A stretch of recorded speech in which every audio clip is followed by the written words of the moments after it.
It is the Utes. It is the Ducks. It is Eugene. It's Austin Stadium. It is an absolute slugfest on Saturday night. Yeah. The Ducks are favored by 3. The number's 62.5 after a shocking Oregon Ducks loss over the weekend to Washington in what is only can be described as the Bo Nix game again, because Bo Nix got hurt, and watching Bo Nix try to navigate that offense without the ability to run the football tells you everything you need to know about Justin Fields. If your quarterback can't stand in the pocket and deliver you a win, he probably shouldn't be your quarterback. And Bo Nix is a hell of a quarterback in that when he can run, he is very dangerous. His running ability makes him a better thrower of the football. But if Bo Nix, and I believe it's an ankle injury, they're saying lower leg injury. Right. If Bo Nix cannot run, the Utes are going to eat him for lunch. And if you were ever going to win at Autzen, if you were ever going to go to Eugene and beat the Ducks, this is the weekend to do it. You know that they are massively dinged up. They're down an offensive lineman. It is November. It is going to be cold. It is Utah football weather. And in my opinion, Jake, I love this setup for the Utes. I got to believe they're going to win this game. Yeah, and what I love heading into this game for the Utes is Tavion Thomas has a ton of momentum, right? Like, you ran the hell out of the football against Arizona this last week, and I feel like you're in a place where, you know, you have everything you need. Like, your quarterback's healthy, Tavion's running well. Obviously, what he just talked about with Bo Nix and everything happening, like, you're in a good position to come up with a big-time road win. And I think what's really interesting, I was thinking about this over the weekend, like, every single year lately, for probably like the last 5 to 7 years, it just seems like Utah is in the hunt. Utah is always in a position to go and conquer Goliath, it feels like. You know, go to Autzen and win this big night game in cold weather where, you know, you have to do what no other team has been able to do, essentially, right? And that, to me,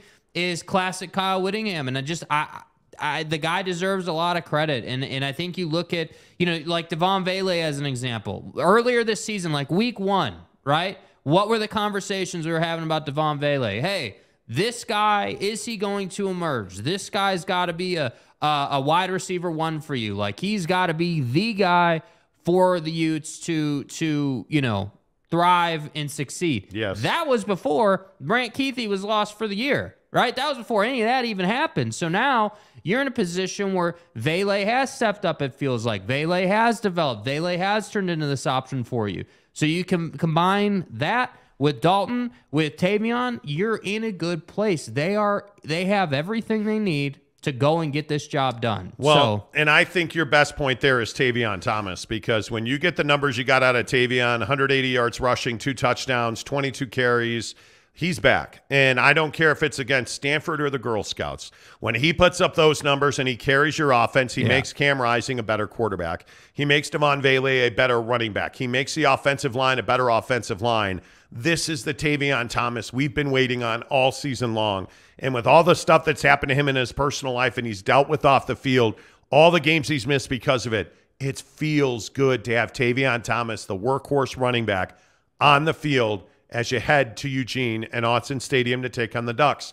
Because without Tavion Thomas, you're not winning this game. Let's be very honest about that. Tavion Thomas is the guy that makes the motor go at Utah.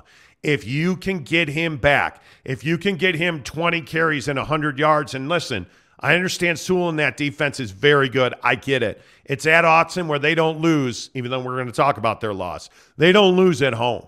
And to me, this is one of those games in 10 years when Kyle Whittingham's retired with his feet up in front of the fire. We're going to look back on this coming weekend and we're going to say, hey, remember that game at Autzen where Witt took the Utes up there and they won the game and they went on to win the Rose Bowl. Because that's what this feels like. This feels like a game where if you go to Eugene and you win this game, this feels like a game that can propel you to a Rose Bowl victory. This feels like a game that can push you into the upper echelon of college football, that helps you recruit, that helps you win, that helps you grow. This feels like that kind of real big magnitude game. Now, it's unfortunate that Oregon's coming off of a loss. It's unfortunate that they could not win this game. But boy, did it help the Utes and their chances to win this conference that Oregon lost, because my feeling is the winner of this game is going to play for a Pac-12 championship. And my feeling is if you're a Ute fan, you're a USC fan, because I think you need USC to win that game against UCLA, and I think you need the Utes to win that game at Oregon, and we need a Utah-USC championship game in the Pac-12. That's what I'm hoping for. Yeah, 100%. And that's what I'm saying. Like, I feel like, would anyone be surprised if next Monday, a week from today, we were sitting here talking about some ridiculous victory and Tavion only having 100 yards, but 100 yards on that defense is a damn good performance, right? Yeah. Like, would anyone be surprised? No, we wouldn't be surprised. So I think your point earlier about the Bo Nix thing and, not being able to run and the injury management with the ankle or what's presumed to be the ankle, like that to me is a huge deal because Bo Nix has this ability. And again, it should be stated, I'm not a Bo Nix guy. Didn't believe in him at Auburn. Like, the guy at Oregon has been great. Okay, awesome. He is a home guy. When you're at home, different quarterback than when he's on the road. So you're going up there to play Bo Nix at home with a sore leg, essentially. Now, what does that look like on game day? Because if Bo Nix can scramble, that's different than not really being able to move. So that's what I'm saying. Like, I think if you're Utah, you got to prepare for Bo Nix. Like, hey, he's going to be able to run a little bit. He's going to be able to do some things. And hopefully, you're hoping for he can't. Hopefully, that thing is wrapped up like nobody's business and he can't really run around. That's what you're looking for. And if that is the case, the Utes are not going to be favored in this game. But they're -3, by the way. They're -3 right now. They're a 3-point dog. The Oregon Ducks are favored by 3 now today. So, as we always say, when the home team's favored by 3, that's kind of a pick 'em, right? Like, that's kind of a Vegas gives game. you 3 points for being at home. Yeah, so, to me, I don't know, man. It just it adds up to me that Utah would have a great shot in this game. But, again, can't have, that's what I said about the UCLA game, right? What happened in the UCLA game? Cam Rising turned the football over multiple times, including a bad fumble. So, you can't have that in this game. You've got to play with the lead if you're Utah. Bo Nix is a different quarterback from behind. I mean, it just is. It's as simple as that. I think when you look at all the numbers and you look at I mean, frankly, the way that Penix played over the weekend was nothing short of remarkable. You look at the standings and you look at the fact that USC is 7-1, and I'm talking about in conference. Yeah. USC is 7-1, Oregon 6-1. Tied with the Utes at 6-1. UCLA's 5-2 in conference. Whoever wins this Oregon USC game, now you're in control of your own destiny. Remember, the Utes go to Colorado 2 weeks from now. Yeah. So 2 weeks from now, are we talking about the Utes heading for a Pac-12 championship game? I have to believe that you are, because Colorado is terrible. Colorado is 1-9. Look at what points-wise, and I think this is a really fascinating thing. So if you just go through the schedule in a very efficient manner, right, and you look at how many points Utah typically puts up, you got 29 against Florida, 73 against Southern Utah, 35, 34, 42, 42, 43, right? This is an offense that usually puts up somewhere between 30 and 40 points, somewhere in that range. Sometimes a little more, sometimes it's a little less. With the exception of the Washington State game, where and I think that Washington State was a 21-point performance. Yeah. Right. You won that game with your defense. That's a game that you didn't have Cam, obviously, at the Palouse. But I agree with you, and I think that, again, I think Tavion just allows you to control the clock. Yeah. And I think if you can go to Oregon and you can play from the lead, you have to be winning in this game. It changes who Bo Nix is. Got to be winning at the half, dude. And if you can, and I think this may be the game where you figure out how important Van Filliger was to your lineup. I'm curious to see how much they get after Bo Nix's ass in the backfield. How much is he out running? Again, obviously the injury, what have you. How much is he out running? How much is he, what is Bo Nix truly able to do? Because if you didn't see it, the final drive where essentially the game came down to a call where an Oregon receiver stepped out of bounds and then caught the ball.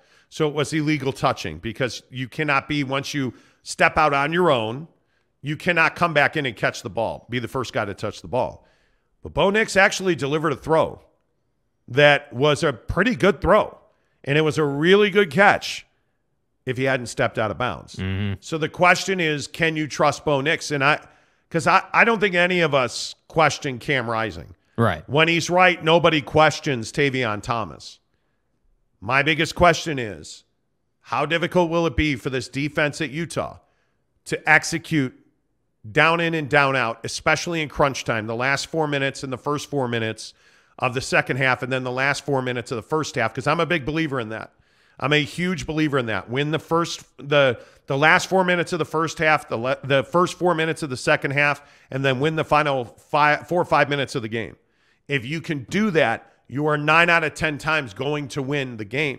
So the question comes down to, how much will this Utah defense be able to execute in those moments against Oregon? And I have to think that it's going to be significant. This is such an important moment in the history of Utah football.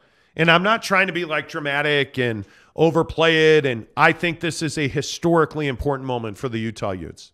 I do. Yeah, I mean, going to Oregon, like, again, as we've been saying for a couple of weeks, like, you have everything in front of you, and as usual, just like last year, like, through the middle section of this schedule, you're like, all right, yeah, probably not going to be a great bowl game for Utah when you lost to UCLA. Probably not going to be a great bowl game when you had some of these other losses. And I think that, again, if you go up to Oregon, this is what I said about BYU going to Oregon, right? It's the same thing. Like, the stakes are high. Oregon is a nationally respected team. They're a college football playoff team. So that they're really good, but at the same time, that if, hey, we beat a team that regularly is in the college football playoff, that's going to skyrocket us up the rankings and thus put us in a better bowl. So it is a classic moment of Kyle Whittingham is going to have this team ready to go, and who's going to make more plays, and frankly, who's going to turn the ball over less. Because I have to say, this does feel like one of those games where Cam may turn the football over. And I love Cam. I'm not trying to hate on the guy, but the fact is you've turned it over in big games. You have this year. You have. And I hate saying that. I would love not to have to talk about it, but I think you have to be aware of it. And I think that against a defense like Oregon's, like, the potential for that is much higher. Yeah, that's such an yeah. Man, I would love to go back and replay that game in Gainesville. Man. Yeah. You can't. I totally get that. But you just wish you could go back and replay that game in Gainesville.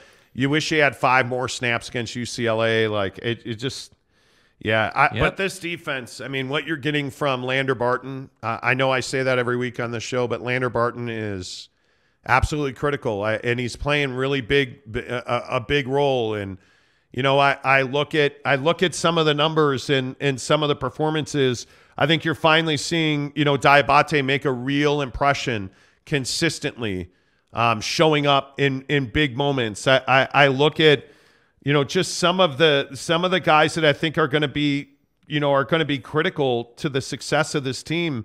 A guy like a Keanu Tanavasa making plays. Like, you've got to get better defensive line play. You've got to get better depth and performance on the defensive line because of a guy like Van Filliger being gone. So you're going to have to figure out how you can contain, and can you keep an edge? Can you set an edge and keep an edge against Bo Nix? Can you keep him inside but then not give it up through the A-gap to Bo Nix on a broken play or on a design QB run? Like, can you stay home, man? Can you execute your assignment? I think this is, again, I think this is such a huge moment in time. Yeah. In the history of Utah Utes football, in the history of Kyle Whittingham. I mean, it's going to be... Dude, if they go to the Rose Bowl this year, that would be ridiculous. Like, I just want to say that now. Like, you may lose this game to Oregon, and all right, great, that ends your season essentially, even though you got to still play Colorado. But, like, dude, if you win this game and you get to a Rose Bowl or a bowl of that caliber, maybe it's a different bowl, but a bowl on that level, like it just would be another ridiculous performance out of Kyle Whittingham. Like, don't forget I think it was, what was it, 247 Sports or whatever, that interviewed Whit early in the season and asked him about retirement and like how many years you got left and all that good stuff. Like, this is a guy who clearly is still right in the middle of this thing. He loves it. You can see it. He loves it. Utah Football Talk on the Monty Show, presented by Barbecue Pit Stop, bbqpitstop.com. Listen, I know that you guys can go and buy your Traeger, your Yoder, your Big Green Egg, your Camp Chef. You can go buy that stuff anywhere you want. There's a million places. But the reason that you go to Barbecue Pit Stop is because of the human beings. You go because these are small businesses. These are entrepreneurs. They're franchises, right? Steve and the guys in Lehigh. You know, Steve has done such a good job growing that business. But you look at all of the stores and all of the owners at Barbecue Pit Stop, whether that's Logan, Layton, Lehigh, St. George certainly is a great store for Barbecue Pit Stop. You know, you look at Murray. You walk into Murray, which is where we bought our grill. Yeah. We go in there talking about, hey, this is the way that we are going to use this piece of equipment that we buy. Yeah. And we told them we're wing people, we're brisket people, we're pizza people. Boom, took us right over to the Ironwood 885. Hey, here's why you want this one, because there's a smaller Ironwood as well. But hey, here's why you want this one, because it gives you more rack space. You can spread out your drumettes, because we as men only eat drums. We don't eat flats when we make wings, right? Yeah. So as men, we need more room for drumettes. Right, you got to spread it out. I think we know that. As men, when we're making those drumettes, that we're only going to dip in ranch because, again, as men, we do not use blue cheese for any reason whatsoever. But as men, when we dip those drumettes, because we don't eat flats in the ranch because we don't eat blue cheese, we need a little more rack space to let that breathe, right? But hey, by the way, that's awesome that I'm buying a smoker. What about that rub, that spice, that wing dust, that sauce, right? They've got that for you, too, at Barbecue Pit Stop. Oh, by the way, you don't have a butcher? Well, that's okay, because now if you go into just about every Barbecue Pit Stop, they have a full butcher shop and a butcher on duty. You go up to the Barbecue Pit Stop in Logan, it is by far the nicest butcher counter I think I've ever stood at. Not for real. You can get your wings and your brisket. My point is, no matter what you're looking for, whether it's meat, brisket, wings, whether it is the smoker, the Traeger, whether it is the spice, or just good people to do business with, Barbecue Pit Stop's where it at. And by the way, you don't have to take my word for it. Chat with them online. Yeah. You can actually go to BBQ Pit Stop and chat with them online. The guys at Barbecue Pit Stop are undefeated. I'm telling you that right now. Let's see. Tanner Plummer says, Mont, you sound like the Now That We're Men song from SpongeBob. Well, listen. There are things we know. As men, hey guys, we need to procreate, man. Hey guys. Jake doesn't, but as a man, I do. I do, right? Uh-huh. As men, yes. There are just things we do. I'm telling you, you can't eat flats. When you go to the Break, let's say, which is one of my favorite places for wings, or you go to Wingstop. Yeah.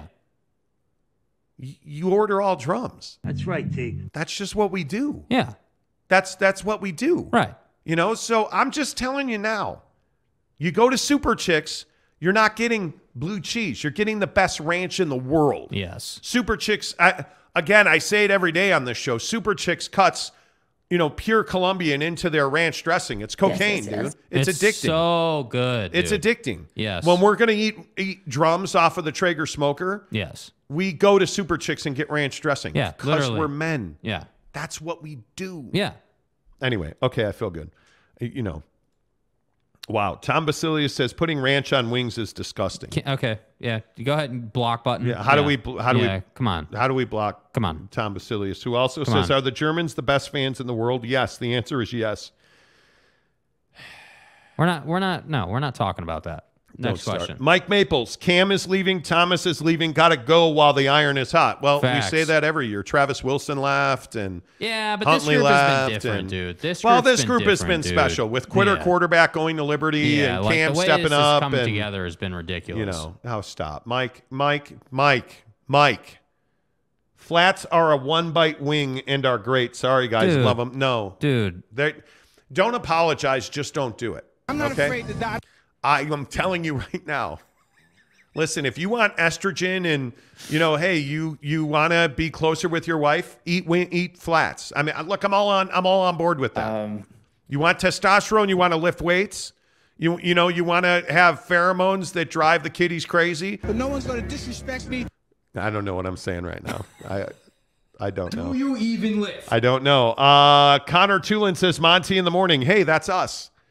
Ken Williams says, off to work. Have a great day. Good to see you. Tom Basilius says, Utah has the blueprint to beat Oregon last 2 years or 2 times. Have to contain Nix. I'm having flashbacks to Florida. Yeah. Exactly. Yeah. Let's see. PLL Superfan Forever says Stanford sucks. No wonder Thomas had a good game. Oregon is a lot different. Well, I think Tavion Thomas can run on anybody. I mean, he is a stud. Yeah. He is absolutely a stud. Ken Williams says Ducks 10, Utes 28. I don't hate that Okay, score. relax on predictions. It's Monday. Okay. Jeremy Severe says, I feel like Utah will annihilate Oregon. Utah has had Oregon's number in the last 5 years. Well, let's hope. Tom Basilius says, future is bright for Utah. I really don't think Cam should go to the NFL. He doesn't seem like an NFL QB to me. Reminds me of a non-douche Tebow. A non-douche Tebow. Tebow. Okay. He's much better than Tebow, I think Cam Rising can throw the football. Yeah. Cam Rising has 4A NFL quarterback written all over him, meaning he is Colt McCoy. Yeah, I'm nervous about it, but, you know. Giggity says flats are only a one-bite wing if you put the whole bone in your mouth and suck on it. Having fun is the name of the game. Don't look at me. I never said they were one bite. I don't do the one bite technique. Dude, he said I don't put do the one bite. whole bone in your mouth and suck on it. Yeah, I don't do that. You know, I don't know. Oh my God. No, I'm not a one bite guy. We had wings the other night in Mammoth. Yeah. Who ate the flats? Nobody, because we got all drums. No, you ate the flats. No, we got all drums, dude. I swear to God, we got all. You asked him, dude. Look, was that at the break then dude, the other day? Yeah. So in Mammoth, by the way, this bar we go to in Mammoth, amazing. Love this place. But we're sitting at the bar. This place is packed. It's hopping. Everything you'd expect. I got dude with his butt crack hanging out his pants to my right. You know, you check all the boxes, right? There's always some douche in the bar who does that. But we're sitting at the bar. You ask the bartender, hey, dude, can we get 20 wings, all drums? Dude looks at you like you're speaking Russian. He's like, I think so. Like, yeah. And we were like, okay, can you or no? Or what do you mean? Yeah. You know, and then he rolls out with all drums and a bunch of ranch. But at the break the other day for lunch, like Monday or whenever that was, yeah. when they brought us wings, yeah, we had wings and club sandwiches. And so we had drums and flats. Who ate the flats? Yeah, I did. I came through. And what did I tell you? What did I tell you? I don't eat flats. I'm a man. Okay. I don't know what you're talking about. Men eat drums. We don't eat flats. You know. Let's see. Cam can throw. Tebow could not. I think exactly right. I'm sending Joey Diaz to your next wing outing to smack the ranch off your table, Tom Basilius says. Don't you touch my ranch. Do not touch my ranch. San Diego State Aztecs says, you cannot unsay that, Monty. Pheromones drive the kiddies crazy. Oh, my goodness. Am I wrong? Am I wrong? See, that's what you get on this show. Fat Jesus says, break a flat in two and then the meat just falls off. So much easier than a drum. Science, bitches. Okay. You got to turn the drops up a little bit. Bro, I don't want to hear about science. We don't eat flats in this town. We don't. Come on. Riley O'Brien says, good morning, casuals. What's up, Riley? Mike Maples says, whoa, giggity, it's not a popsicle. Hope you don't eat your T-bone that way. Wow. It'll be lethal. Wow. It's not a popsicle. Wow. Okay. Pause, bro. Pause. Kurt Meyer says, Tebow could throw. He just did not have NFL mechanics. Needed an extra second. Needed a lot more than an extra second. You know, man. He was not good. You can drop your score predictions. Give me a percentage. It's a Monday. Let's play percentages. Yeah. What percentage would you put on a Utah win at Oregon this coming weekend? 60. 60? Yeah, I like them. I like them a lot. I think it's 50-50. I think that defense is going to come to play, even without Filliger. Yeah. Even without Filliger. Oh, 60%. This is a classic Kyle Whittingham tunes up the defense, causes a lot of cat. And see, this is what I'm saying. This is why the Bo Nix thing over the course of the week really matters, because if on Friday the conversation is, hey, Bo Nix is still, like, let's say on Friday Bo Nix is in a walking boot still. He's going to play. He's going to start and he'll play, but he's in a walking boot. Okay, you know as a defense, if you're Kyle Whittingham, you know as a defense that you're in a much better place. If Bo Nix on Friday is on tape prancing around the practice field and looks amazing, you know what you're in for. So that's what I'm saying. Right now, percentages, knowing Bo Nix's leg probably hurts like hell, I'm going 60%. Now, that may come down to 40% on Friday if Bo Nix, if reports are saying that he's 80, 90% and really feeling good about it. the percentage will come down. But right now, like, I think you got to go at least 50-50. I'm more 60, though. I think right now today, let's see what the injuries are for Utah. I mean, it was Stanford. They beat the hell out of Stanford. Yeah. But the thing I love about it is it makes you feel good, right? It makes you feel good. So, yeah.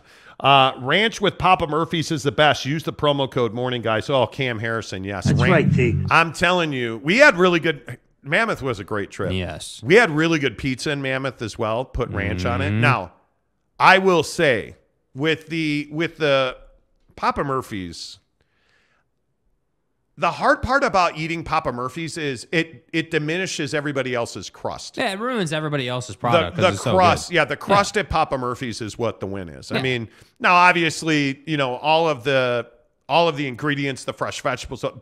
I'm telling you, the crust at Papa Murphy's makes life difficult everywhere else. I want it. Jeremy Bolton says, Caruso is dipping all his flats into blue cheese. I've heard that about him.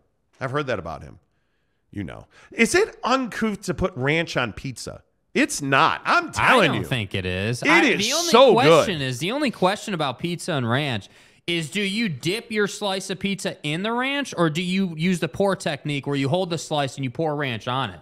Because you're going to make a mess of your ranch if you go with the dip route, You got to pour it on the slice, man. I don't know about that. I'm open. However you get the ranch into your mouth, What better fucking execution?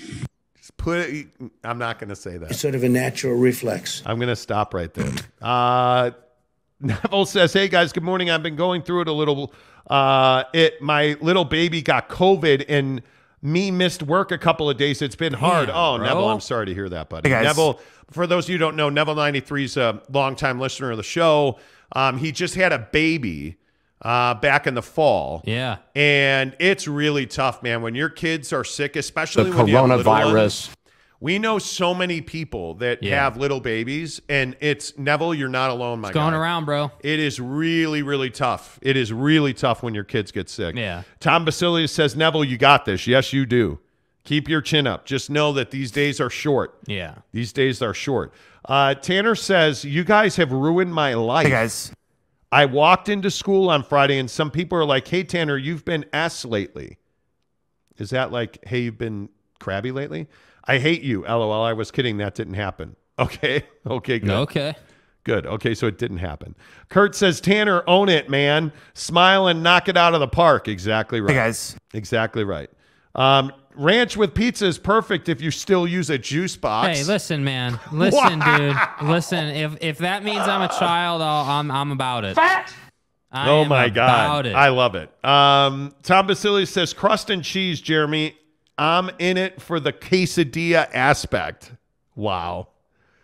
I don't think there's any problem using ranch on pizza. I've dipped a quesadilla in ranch before. I'm not beyond that. I don't think there's any issue with it. The biggest stories in sports this morning, as always, brought to you by our good friends at Quick Quack Car Wash. Oh, my God, you guys. I had a life-changing incident at Quick Quack Car Wash yesterday. So, again, not to be redundant, we went to Mammoth. We drove through snow, sleet, salt. Of course, I'm going to Quick Quack as soon as I got home, right? So yesterday, Mrs. Monty and I cleaned out the Audi, got all the stuff out of it, drove over to Quick Quack, go through the car wash, and I find out that there is a Muddy Duck car wash. Their car wash, Quick Quack, they have a service called a Muddy Duck. And I said to the guy, hey, man, the car's really dirty, so could you make sure, especially on the back, in the wintertime when you're driving through snow, the back just gets jacked up, right? So I said, hey, my guy, can you make sure that the guy in the tunnel sprays the back really well so it gets all the salt and grime off? He goes, well, actually, why don't we just do a Muddy Duck? Like a Muddy Duck? What is that? A Muddy Duck. He's like, well, we don't recommend it, and because I have a wash pass at Quick Quack. He's like, but you have a pass, so, well, the problem is that it's so much water that it doesn't dry as well, so you may get water spots. Why don't you come back around and we'll run you through a second time if there's too much water? I was like, wow. Okay, so we do this Muddy Duck. There's not too much water. Because they have, the dryers at the Quick Quack, especially this new one. Yeah, exactly. The dryer at the Quick Quack in the district is brand new. It's really It's a hurricane good, force wind. It's really good. But that wasn't even the life changer. If your car's really dirty, go get the Muddy Duck. Yeah. We pull around to the vacuums because my floor and my cup holders, and it's disgusting in there right now. Yeah. Yeah. So I'm vacuuming the car, and I notice there's like another tube, like another hose. I'm like, what? And I'm like, that just must be where all the stuff goes through to go to the vacuum pot, right? No. Right. I pull on it, and it's a whole nother attachment. It's a whole separate vacuum for your accessories. Yes. So it's, the long, thin tube? Right, yeah.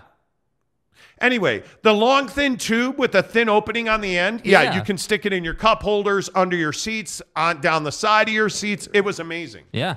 It was absolutely amazing. Not to mention they have free towels for you as well to dry your car off. Dude, So I'm telling you, they're super legit. Try them, please. I had no idea what a Muddy Duck was. I had no idea. It was amazing to me. Tom Basile says, snap the Quick Quack duck neck by the beak. Can't support Quick Quack on duck hunting week. Sure you can. Because your car looks great when you go to Quick Quack Car Wash. But the biggest stories in sports, as always, on this show are presented by Quick Quack Car Wash.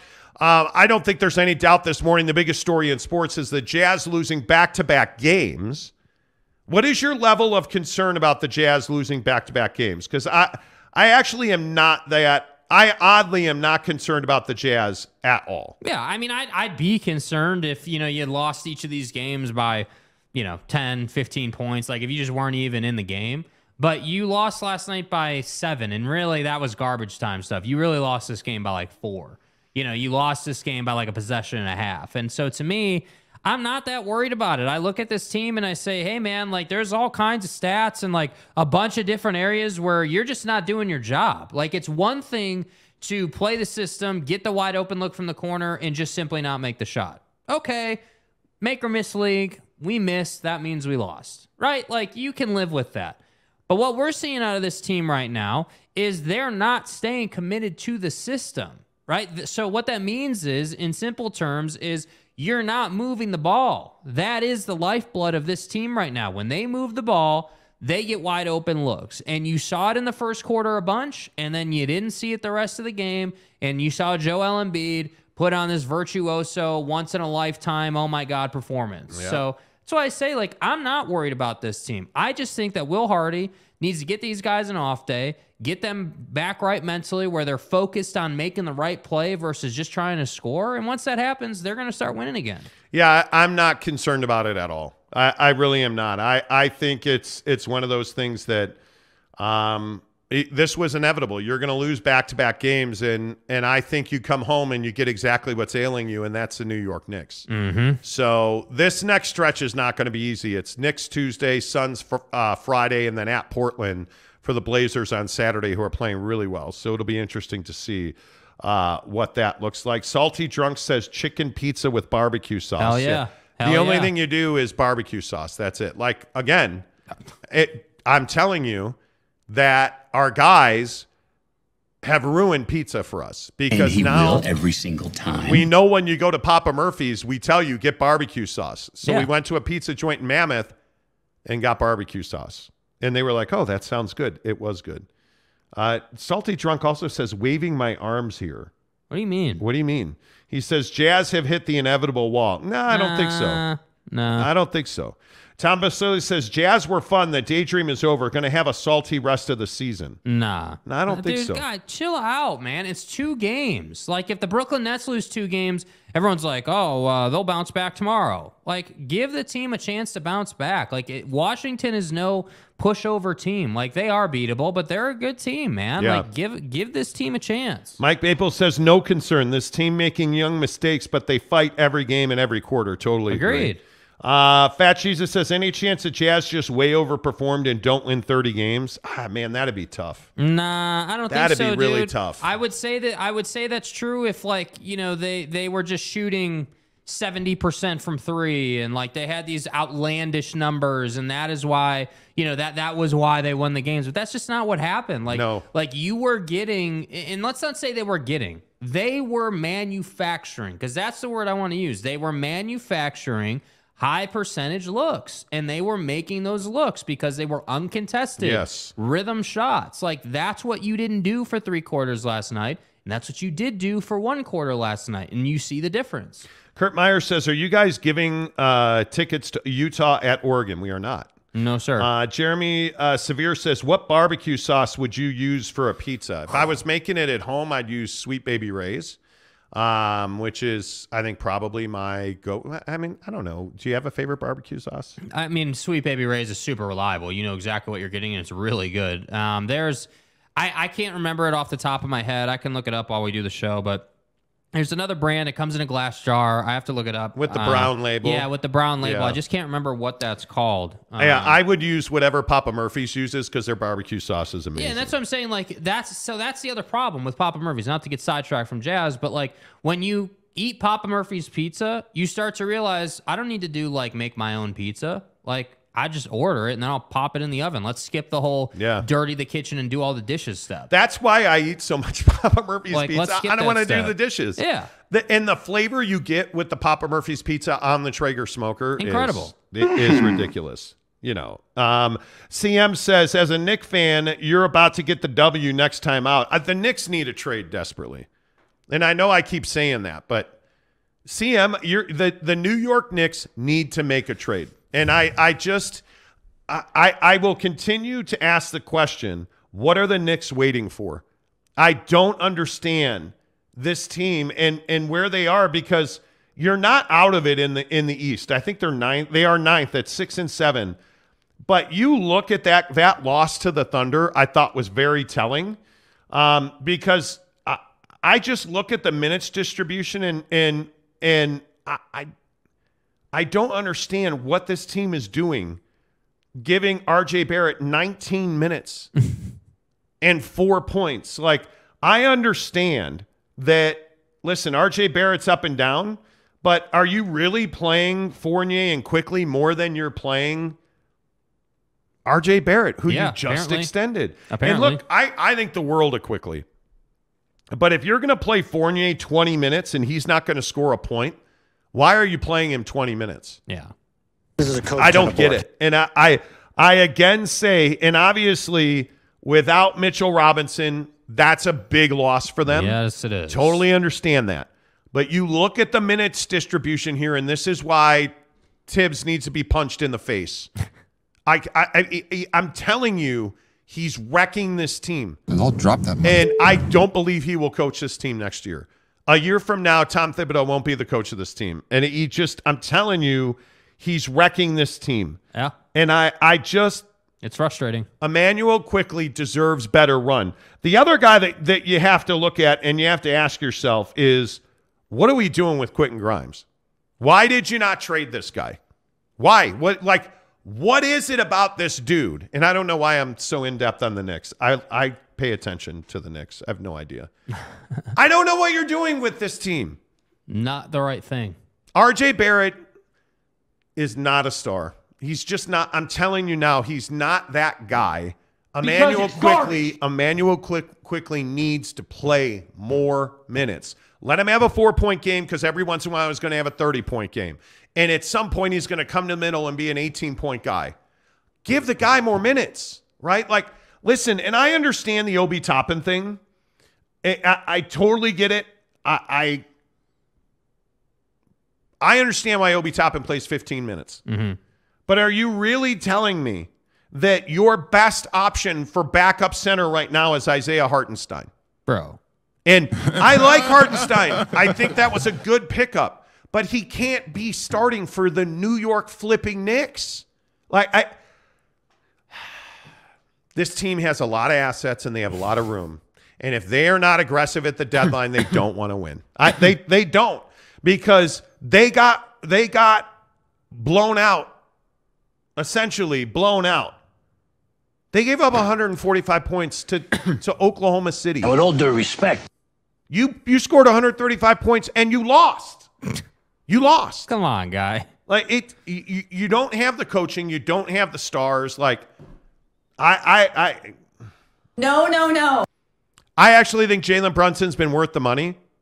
But he wasn't like you signed him thinking he was going to be the Jesus Christ of point guards, like that he was going to save you. God. You make my head hurt. Why didn't you trade Cam Reddish? And I like Cam Reddish as a player, but he can't be starting. No. You cannot start him. Like you can't. Okay? You are what you are. Anyway. There's my Nick rant for the day. Good talk. I feel better. Really good talk there. I feel better. Yeah. CM says, I agree. We need to consolidate assets. RJ was playing terrible that game and believe he was trying to send a message. That being said, he needs to go. Yeah, Tibbs needs to go.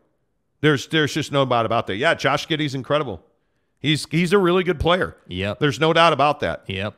You know, like there's no doubt about that. Lover and good morning, coach. He says RJ Barrett is a younger Andrew Wiggins. I don't know about that. But in one respect, I think RJ Barrett needs a change of scenery to blossom. Probably. I don't think that he will grow as a Nick. I don't. And you extended him now, and you got to hang on to him for a bit here. You should have made why did you not make the Donovan Mitchell trade? Yeah, take it. See ya. This drives me crazy in the NBA, and so many GMs make this mistake. Mm-hmm. I'm telling you right now. Why did you say no to the Jazz? Because they wanted Quentin Grimes and an extra draft pick. So you said no to Donovan Mitchell, who's having an MVP caliber season. You said no. Are you better off because you said no to that trade right now? No, I guess not. So you're not better off. Okay, so how can you be better off? You go and make a better trade. How are you? Where are you going to get a Donovan Mitchell now? There's no Donovan Mitchell just hanging out there. I mean, where are you going to find Donovan Mitchell? You're not going to find a guy on that level or higher because that guy doesn't exist. Mm-hmm. He's not available, right? Like Devin Booker's not coming through that door anytime soon in a trade. Mm-hmm. That's not happening. So you look at the Shea Gilgeous-Alexanders of the world. Is that happening? You're not getting who I am? You're not getting Kevin Durant, who could be one of the more employable guys. Is that a real question? How are you going to find a better deal to make you a better team? I don't know. Are you the Bradley Beal destination? That's out of the window. Are we on the wrong side of Bradley Beal, who's not playing in Washington right now? Probably. But hey, Jackalope, you should have made the Donovan Mitchell trade. You know. You should have made that trade. The Lakers should have made the Bojan Bogdanović, Malik Beasley trade. They didn't. All these teams that are struggling, because I got to hold on to my draft picks. Victor Wembanyama, oh my God. Oh, shit. Damn, I am tripping. Great. Where did that get you? You signed Jalen Brunson, Leon. Now you're 9th in the East. Congratulations, but you suck. You're 9th in the East. Who cares? You're irrelevant. Congratulations, you suck. I'm serious. Like, it makes me crazy that these GMs, I don't get it. These GMs that won't make trades. Has Rudy been successful in Minneapolis? No. He is not. But you got to credit them for making that trade. Yeah. They took their shot. Now they've got to go and make other trades. Mm-hmm. The Knicks didn't even take their shot. Well, we got Jalen Brunson. I guess we'll sit on it. Well, cool. Enjoy that. Enjoy that. The Knicks should be better. It is so frustrating to me. It is. Yeah, no, that's not going to happen. It is so frustrating to me. And the RJ Barrett, let's go back to the argument we had over the summer. Because when we were inundated with Knicks fans, you don't know, RJ's a stud. Hey, you guys are casuals. What did I say? He's not athletic. He's soft. And he's not a guy that you can give him the ball and say, go win me the game, because that's just not who he is. And he got outplayed by – do you guys understand he got outplayed by Cam Reddish the other night? Yes. Do you understand that? I'm going to say this again. He got outplayed by RJ Barrett got outplayed by Cam Reddish the other night. I want you to listen to me. Words I thought I'd never say. RJ Barrett got outplayed by Cam Reddish the other night. Arguably, RJ Barrett's their most important player. He can never get outplayed by Cam Reddish. Well, he did. And kick a person when he's down. It just makes me crazy. Mars, like OKC, needs to build with European players to have long-term success. Mars? What do you mean Mars? What did I miss about that? Sam Presti is a god. That's exactly right. Exactly right. Skinny Dick Nick says Papa Murphy's is by far the best vegetable supreme I've ever had. Oh, Mrs. Monty's go-to is the veggie supreme. I can't get over dude's name. What? Skinny Dick Nick? Yeah. Hey, we all just have to own who we are, phallically speaking. Well. Okay, listen, I'm 6'4", man. You know, I wear a size 15 shoe. Mm-hmm. Yeah, take it. See ya. It is what it is. What do you want from me? You just got to own it. You are what you are. That's all you got to say. That's all I have to say. You just got to own it, man. That's all I have to say. You know. That's it. You know what I mean? Know. Like, You know. Yeah. Let's see. Where do you think Jay Crowder ends up, Fat Jesus says? Well, I think he may end up nowhere because the Suns have a stupid astronomical. They're asking for 2 number ones. Yeah, that's too much. For Jay Crowder. Yeah, and this is the Kevin Durant situation all over again, where you've got a guy that is a malcontent and wants to be moved. No, that is the Kyrie Irving situation all over again. Yeah, another team that should have traded. They should have made the Laker trade. They should have sent Kyrie out. The ink isn't dry yet. Am I wrong? No, it's the same thing. They're all 3 of them are malcontents. I don't think KD's a malcontent. I think Kevin Durant saw a really bad situation. I think now that we're out of it a little bit, Steve Nash was a huge problem for the Brooklyn Nets. This case is empty. Steve, he's a Hall of Fame player. He's a first-time coach. He was going to do it his way or no way. I totally understand why and how that happened. That was not the right fit. Yeah. And now that Jacques Vaughn is there with that awesome gray beard of his. Stud. Dude. And I'm happy for Jacques. He's a really good dude. I've gotten to talk to him several times at length. Jacques Vaughn is a really good dude. Yeah. I'm really happy for him. You should have made the Kyrie trade. They should have traded Kyrie Irving. And I look at the Lakers, you should have given up those 2 firsts for flipping Beasley and Bojan Bogdanovic. Because you could have had Mike Conley as well. The Jazz would have bought out Russell Westbrook, and he'd probably be a Nick or a net right now. It's incredible to me. And again, you know who else I'll point to on this? I'll point to the Golden State Warriors. Yes, it's better trade James Wiseman because it's falling apart at Chase Center right now. Yeah. They need. I know. No, it's more than that. I'm telling you, the Golden State Warriors need to make a James Wiseman trade. Kuminga, I can see the future with Kuminga. James Wiseman is absolutely unplayable right now. He is a guy, defensively, he is a problem. You need to go and make a James Wiseman trade, if only to give him a fresh start and get yourself out from under that. You need to do that.